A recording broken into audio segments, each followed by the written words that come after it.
You'll have noticed that there wasn't much of an introduction to this trip in the first video. This is because I was a little bit hungover yesterday. Not the best preparations for the start of this trip to go on a massive pub crawl in Copenhagen. But it was fun. So anyway, so on this trip I'm going to be cycling from Copenhagen in Denmark to Gothenburg in Sweden. Yesterday I cycled up Copenhagen. I'm now in Sweden and I'm going to be following a cycling route that goes up the west coast of Sweden called the Kattegattleden. So this route, it is just under 400 kilometers and it'll take me right up to Gothenburg, and I'm going to be spending about 7 days on this trip, so really excited. Another thing, I decided to leave the GoPro at home, so there's going to be less videos, I can enjoy it more, there's going to be less talking in videos, which I'm sure you'll all be really happy to hear. But really looking forward to it. Let's go! This is not ideal.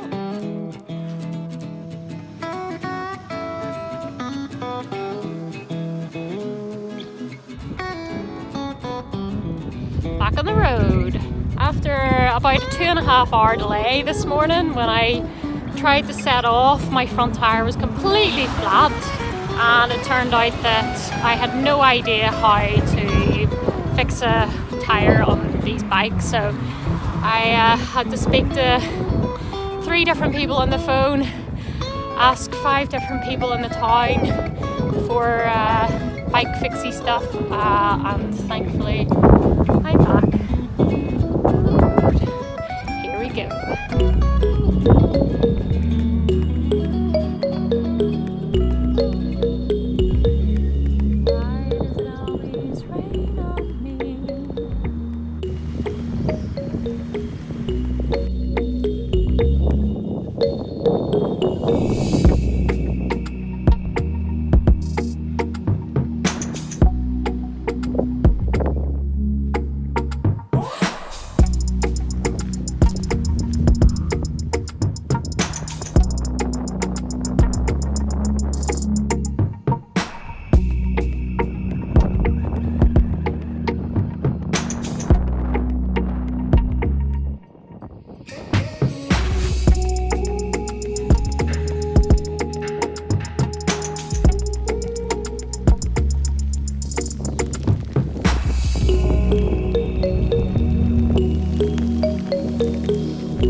There's nothing worse on a bike tour than waking up, packing up, getting everything on the bike to realise your bike has broke down. For the 2nd day in a row, that's 2 out of 3 days that's happened. This morning I was all ready to go and the bike was dead, so thankfully there was a bike shop nearby, so it cost £56 to fix the front tyre, so but I think the bike shop that I rented the bike from are going to pay for that, hopefully. So anyway, I'm back on the road again, or not really the road, but the bike trail of the name that I still can't pronounce. I'm going to try and find out how to pronounce it today. Today I'm cycling from Ängelholm to Halmstad. It's going to be my longest day on the bike so far, about 72 kilometers.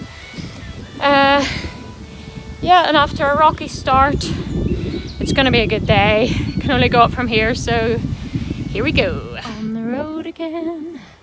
I can't wait to be on the road again.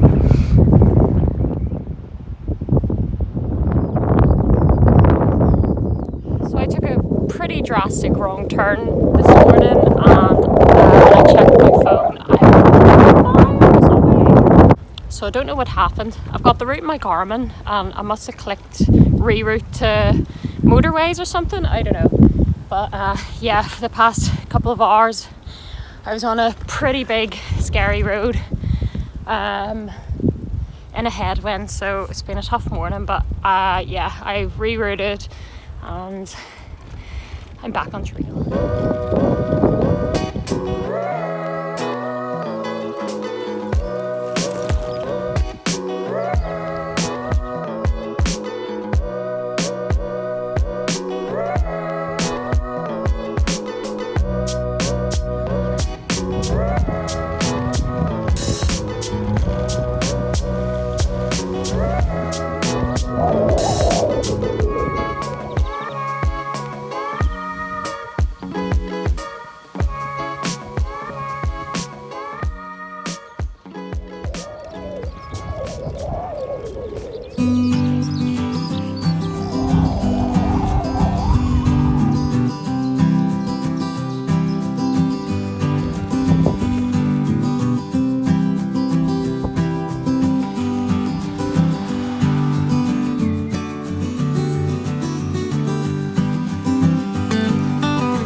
One of the nicest roads I've ever cycled down in my whole life.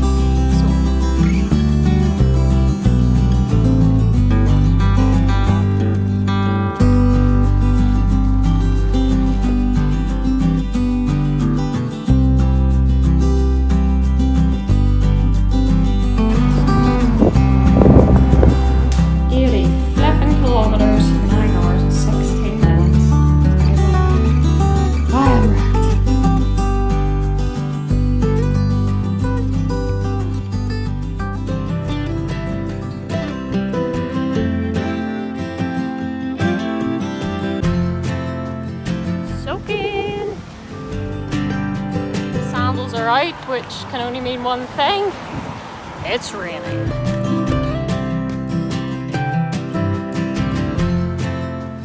Today I am cycling from Halmstad to Falkenberg, and it's gonna be a shorter day today, thank flip, because my arse is aching. I was on the bike for about 9 hours yesterday, so it was a very long day, but a very good day. Yeah, last night, right, so I'm not very fussy with accommodation, but last night was definitely one of the weirdest, one of the worst places I think I've stayed. It was very, very weird, but I thought, hey, at least it's got a bath. Decided to run myself a bath, and then I realised that the water just came right out the bottom of the bath. So anyway, did for one night, did the job.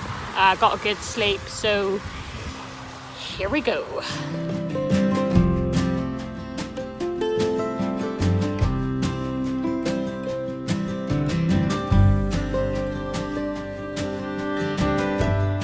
One thing I've learned about Sweden is that Sweden and Northern Ireland definitely share the same climate.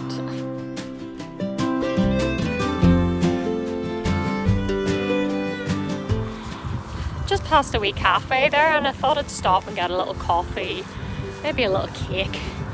I ended up having a 3-course meal and 2 coffees. So I'm powered up because I was really flagging it earlier. Pretty sore. But anyway, it was really tasty. I'm ready to go. Second half of the day. Let's go. Cycling heaven!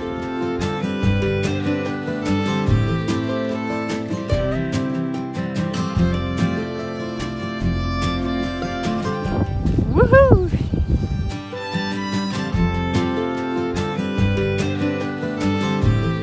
Thinking of renaming this bike tour Cycling Sweden in Sandals.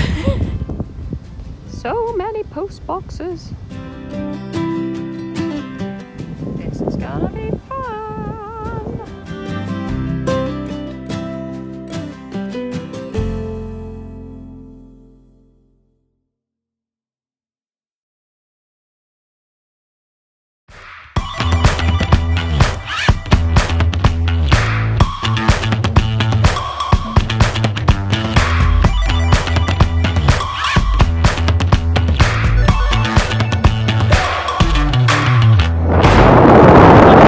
Airbnb I've ever stayed in to last night. The best Airbnb I've ever stayed in. Last night I stayed in one of those little tiny homes and I absolutely loved it. Whew, bumpy. Yeah, absolutely shattered yesterday. It was a bit much doing the 80-kilometre day and the 60-kilometre day. I went to bed at 9:30, got a really good sleep. So I'm ready to go. Today I'm leaving from Gothenburg to Varberg. It's the shortest day of the trip. Here we go. Sweden loves a good flag. Flags everywhere.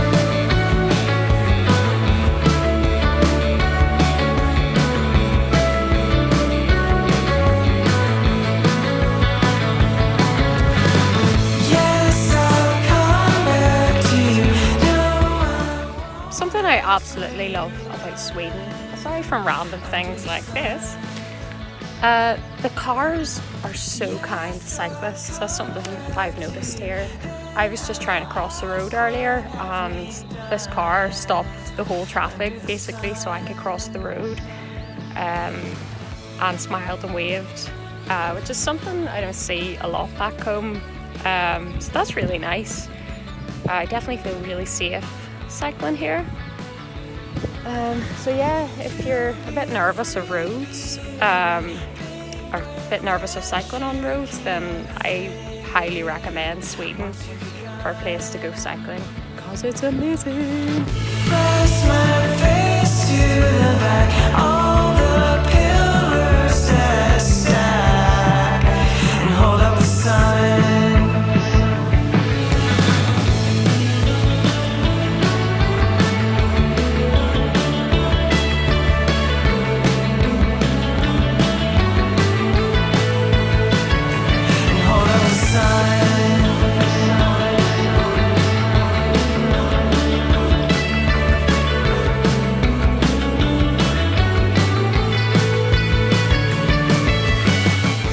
Stopped at a massive supermarket there to get a new phone cable because mine's absolutely dead.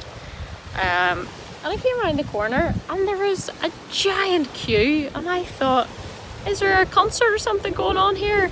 You'll never guess what the queue was for. Strawberries. So of course I had to stand in the queue to find out what these strawberries were all about, and they were worth their weight. Best strawberries, most expensive strawberries. They were over £5 for one little box, but they were the tastiest strawberries ever. So I put the rest in my bag and I'm gonna enjoy the rest when I get in because I'm nearly there. The hotel is just up here.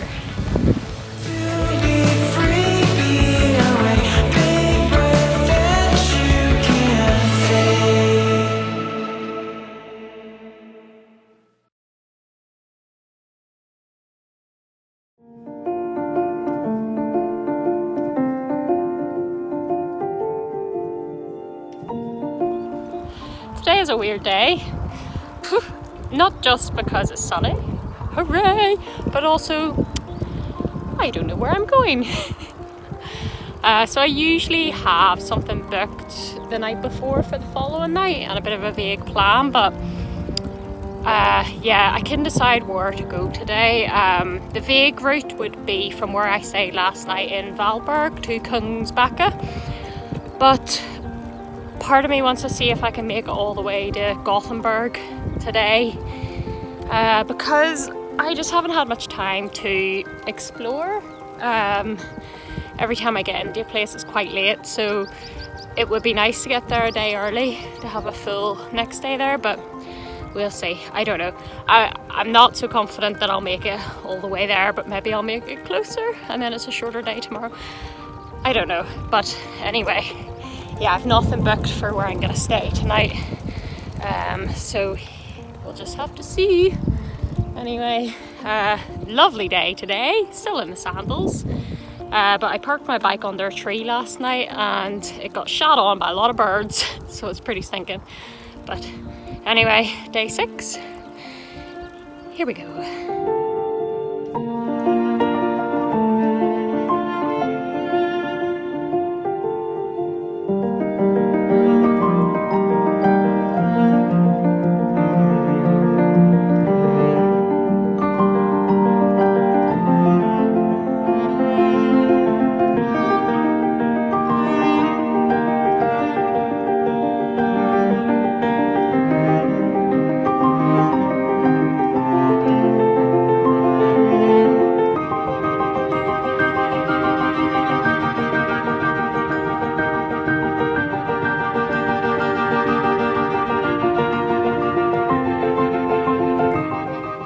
So after much thought, I decided I'm not going to make it to Gothenburg today. A couple of reasons. What's the point in rushing this? It's absolutely amazing, and also it would be about 90 to 100 kilometers to Gothenburg, so I'm pretty wrecked. So anyway, I decided I'll stay in Kungsbacka. Went on booking.com, flies, and the hotel is fully booked out. Which is my own fault for leaving it so last minute. But anyway, it turned out to be for the best, because I ended up finding, well, I think I haven't got there yet, but it looks amazing. It's like a yogi monastery and you stay in cabins. So I found that in Airbnb, and it's slightly further than Kungsbacka, which works out even better because tomorrow's going to be a really short day, which means I can spend nearly the full day in Gothenburg, which is what I wanted. So yeah, and I think I'll do some yoga later, get all zen, have a good sleep, get up early and get on the road. So anyway, today's going really well. It's my favourite day so far. I love it. The roads have just been amazing. Look at that. So anyway, here we go.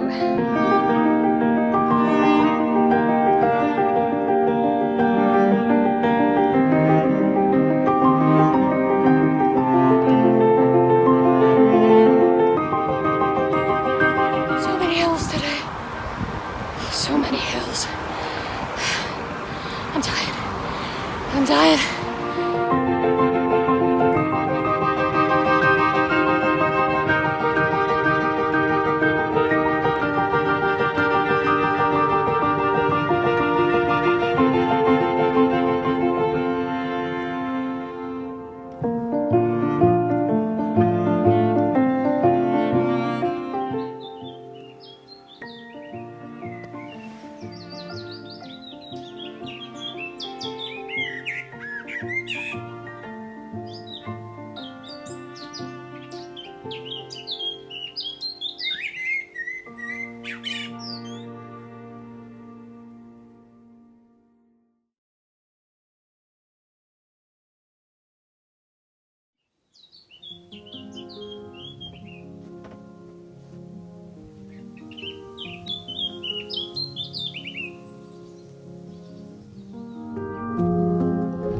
Final day. So I'm currently cycling to Gothenburg from somewhere just outside of Kungsbacka, where I stayed in an amazing yoga retreat. I can't even put into words how perfect last night was. So the guy who ran the place invited me to join him for dinner with his mum and friends, which was so nice after not really speaking to many people since Copenhagen. And yeah, so we went to it was like a little wooden cabin on the lakeside. Woo, really bumpy. And the sun was like, oh, it was just absolutely amazing. And they prepared like the most amazing meal. It was all stuff from their garden. And hang on, I'm gonna switch hands. I was getting tired. And like kombucha. And because it was midsummer here, which is like a big celebration, we spoke a lot about that. And yeah, we sat there on this little like patio, watching the sun go down, drinking kombucha, having really nice food, really nice company. And then this morning I sat with the guy who ran the place having, oh, there's a butterfly, breakfast. And it was just, honestly, it was one of the best nights I think I've ever had. I can't even put in the words in the video how good it was. It was just amazing. So yeah, I'm feeling really, really happy now and just ready to finish this tour and see Gothenburg. So here we go. Today is basically the equivalent of New Year's Day back home. So quiet.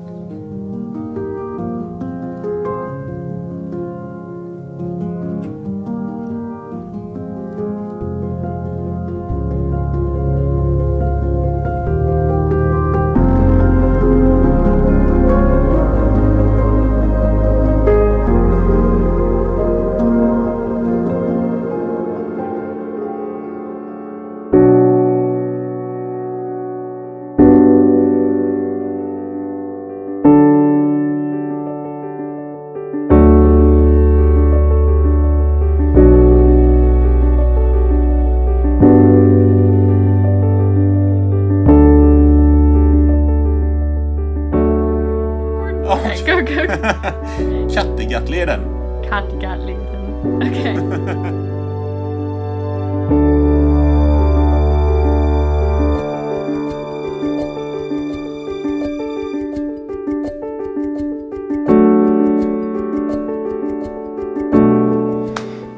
Hello. So I've just made it back from Scandinavia after my cycling trip from Copenhagen to Gothenburg. And when I was in the airport, I thought it'd be a good idea to talk about the things to expect if you're going to do this route and my tips for it. But the airport was super busy, so instead I made a list on the back of a receipt for some rice dish thing. So anyway, so I'm going to read some of these things out. So what to expect on this cycling route. So firstly, this route is pretty much all off-road, which is just amazing. And the very rare time that you are on a road, you can expect it to be a really nice experience because they pretty much have like cycleways or like a dual cycle lane down any road in both Denmark and Sweden. But the majority of the time you're on mostly concrete paths, but sometimes there's a bit of gravel, but it's still quite nice to cycle on. It's also signposted. The guy in the shop said to me that you're not going to get lost, you're not going to need any maps, it's signposted the whole way, but I would definitely recommend having a backup.